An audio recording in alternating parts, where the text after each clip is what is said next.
Welcome back to my YouTube channel little Priyanshu. আবারও একটা নতুন ভিডিও নিয়ে চলে আসলাম। দিনটা শুভ, তার জন্য মিষ্টি দিয়ে প্রথমে শুরু করলাম। প্রথমে পায়েস রান্না করে নিচ্ছিলাম, কারণ আজকে একটা বিশেষ দিন আছে। আর আমাদের বাড়িতে বিশেষ কোনো দিন থাকলে মিষ্টি ছাড়া, মিষ্টি জিনিস অন্তত পায়েস ছাড়া সেই অনুষ্ঠান হয় না। এই কারণে পায়েস দিয়ে রান্নাটা শুরু করলাম। আজকে মেনুতে অনেক কিছুই আছে, যেরকম আলুর বিরিয়ানি করা হচ্ছে এবং কি পায়েস আছে, চাটনি আছে, তার সাথে পনিরের তরকারি আছে, আলুর দম আছে। বেশিরভাগ ক্ষেত্রে অনুষ্ঠানটা ঘরোয়াভাবে পালন করি। এবারও সেম একই ঘরোয়াভাবে পালন করার ক্ষেত্রে মা সমস্ত কিছু রান্না করে দিয়েছিল আমাদের জন্য। তার সাথে আমিও কিছু কিছু হেল্প করেছি, না হলে বাকিটা পুরোটাই মা একা হাতে করেছে সম্পূর্ণটা। দেখো, সার্ভও করে দিচ্ছে মা। ডেকোরেশনটা অবশ্য আমি করেছি, কিন্তু পুরোটা মা রেঁধে বেড়ে এবং কি প্লেটে বেড়েও দিয়েছে মা। আমি শুধু এইটুখানি সাজিয়ে দিয়েছি। আর এখানে মিষ্টি বাদে সমস্ত কিছু ঘরোয়াভাবে রান্না করা হয়েছে। কেকটাও পর্যন্ত আমি নিজে বানিয়েছি।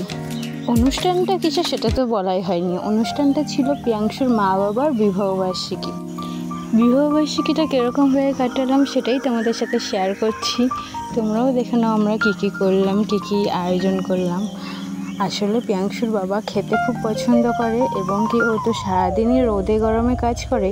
ওই কারণে বাইরে কোথাও যাওয়ার প্ল্যানিং করি না। সবসময় কোনো অনুষ্ঠান হলে ও যেহেতু খেতে পছন্দ করে, ওর জন্য নানান রকমের জিনিস বানিয়ে খাইয়ে দিই।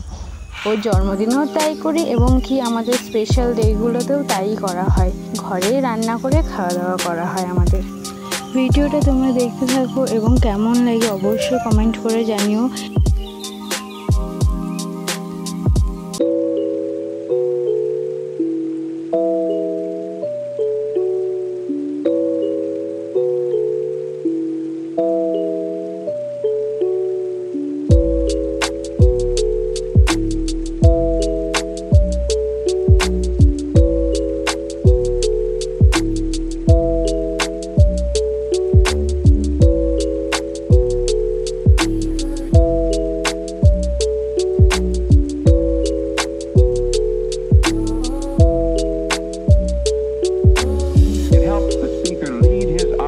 Into the scene he described